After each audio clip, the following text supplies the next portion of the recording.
Espace TV. Espace TV, le 10 minutes.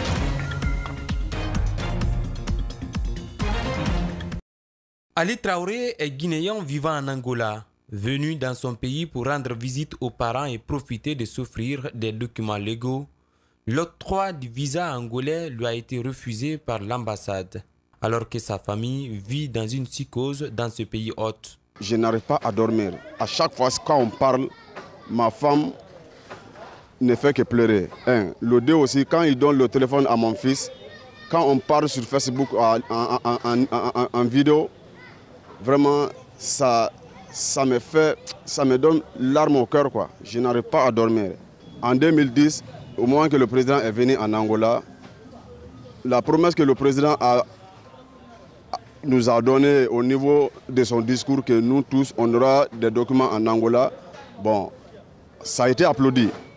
Donc on a beaucoup aimé cette interview du président de la République, mais depuis lors, on n'a rien eu comme des documents. Les ressortissants guinéens vivant en Angola sont actuellement victimes de répression par la police angolaise faute de documents. Les droits les plus élémentaires sont bafoués. Nos parents, là où ils sont aujourd'hui, mon frère, ils ont tranglé à la maison. Il y en a certains même qui n'arrivent pas à sortir. Mon frère, quelqu'un qui a sa famille, sa petite famille, quand tu ne sors pas pour aller les chercher de quoi à manger, les enfants, les femmes, donc c'est déplorable. Hors caméra, Ali Traoré nous a montré des cicatrices sur son corps suite à des exactions dont il a été victime en Angola. Il souhaite rencontrer le président de la République afin de faire face à la situation dans laquelle vivent les Guinéens en Angola.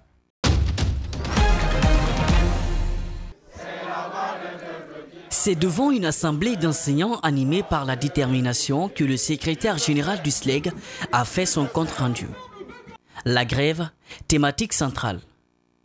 Elle ne sera pas suspendue car ils n'ont toujours pas accédé à leurs revendications. Nous avons demandé, coûte que coûte, vaille que vaille, que les 8 millions, une proposition consistante nous soit faite. Faute de quoi, la grève continuera. Ils exigent le paiement des salaires à la fin du mois de novembre. Cette réclamation ne sera pas satisfaite, mais le leader du SLEG ne manque pas d'alternative. Si toutefois la proposition qui nous sera faite sera consistante, nous allons accepter à ce que le paiement commence en janvier avec effet rétroactif. Lors de cette grève, certains enseignants ont dispensé les cours dans la clandestinité. Le secrétaire général du SLEG dénonce ces actes et traduit l'intérêt du mouvement. Nous ne pouvons pas accepter de continuer à vivre dans cette condition de souffrance et que nos camarades d'en face mènent une vie ostentatoire. Aboubakar Souma a terminé son allocution par la dénonciation des arrestations des membres du SLEG à l'intérieur du pays. Pour le leader de ce mouvement, pas question de céder aux menaces et aux intimidations.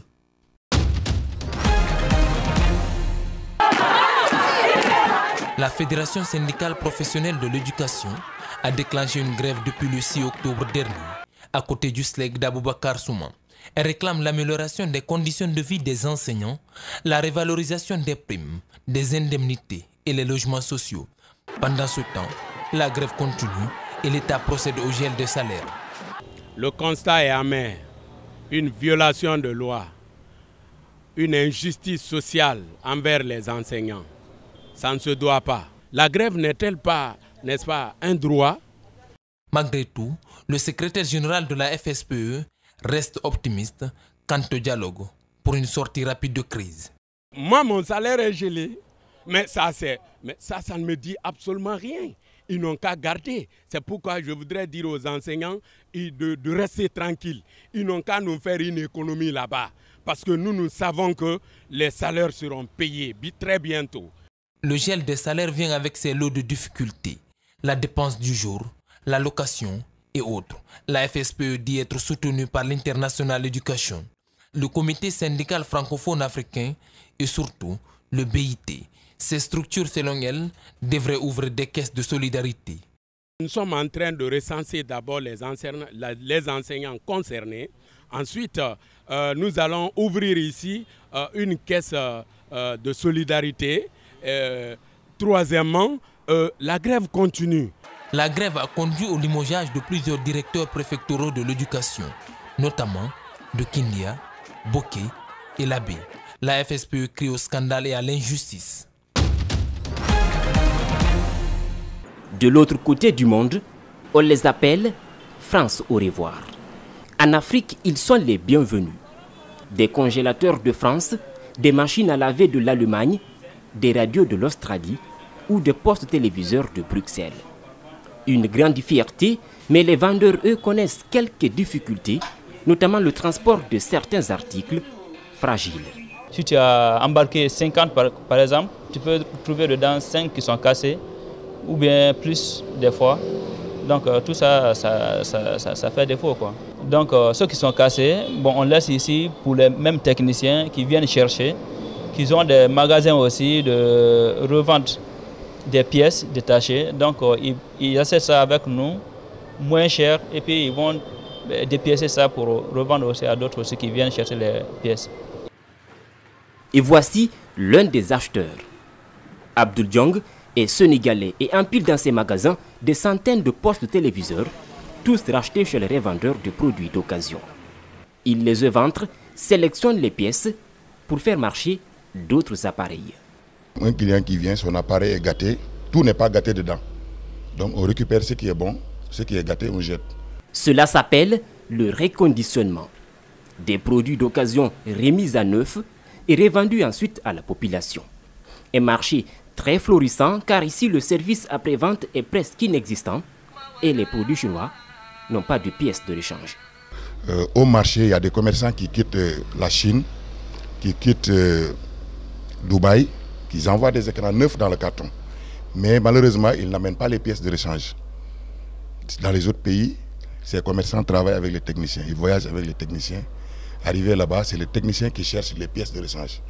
Parce que tu ne peux pas vendre un écran qui est en panne. Au bout d'1 an, l'écran tombe en panne, il sera obligé de le jeter parce qu'il n'y a pas de rechange. Alors, il fait de son mieux pour soulager les clients, comme cet autre qui arrive avec un écran chinois. Le modèle là, on peut l'avoir parce que ça c'est Bluepunk qui est là, chinois. Mais nous on cherche les modèles de remplacement. Par exemple, un Sharp peut remplacer le Bluepunk, LG peut le remplacer. Donc c'est des écrans standards. Chaque jour, Abdul reçoit dans ses magasins des dizaines de clients.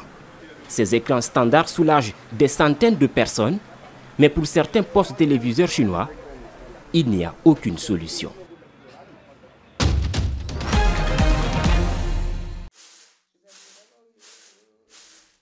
Atifari Munongi est une célébrité pas comme les autres au Zimbabwe.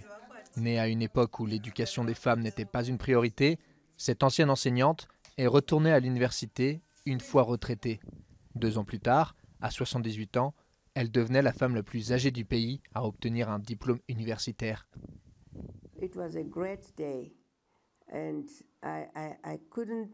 C'était un grand jour, je n'arrivais pas à y croire. Quand j'ai obtenu le diplôme que j'ai toujours voulu avoir. Mon mari était diplômé et j'ai toujours voulu faire la même chose. C'était une grande réussite.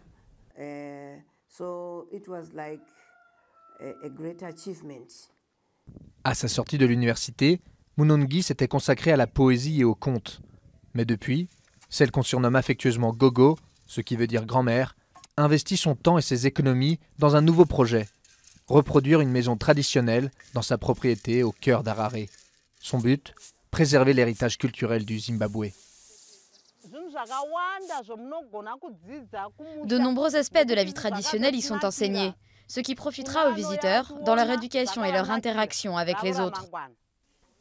Terminée en 2017, la propriété est composée d'une hutte ronde, d'un poulailler, d'un enclos pour faux bétail et même d'une réplique de l'espace traditionnel où les hommes débattaient des affaires du village. J'invite tous les jeunes enfants à venir, car il y a beaucoup à apprendre.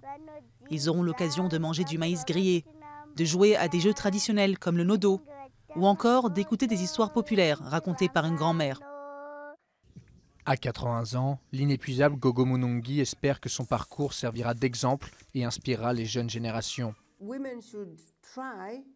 Les femmes devraient essayer de rêver grand. Les femmes ne devraient pas laisser les hommes rêver à leur place. Les femmes devraient rêver pour elles-mêmes. Des centaines d'écoliers ont déjà visité sa demeure traditionnelle et Munongi ne compte pas s'arrêter en si bon chemin. Elle espère que le projet rentrera bientôt dans le curriculum obligatoire pour les élèves d'Harare.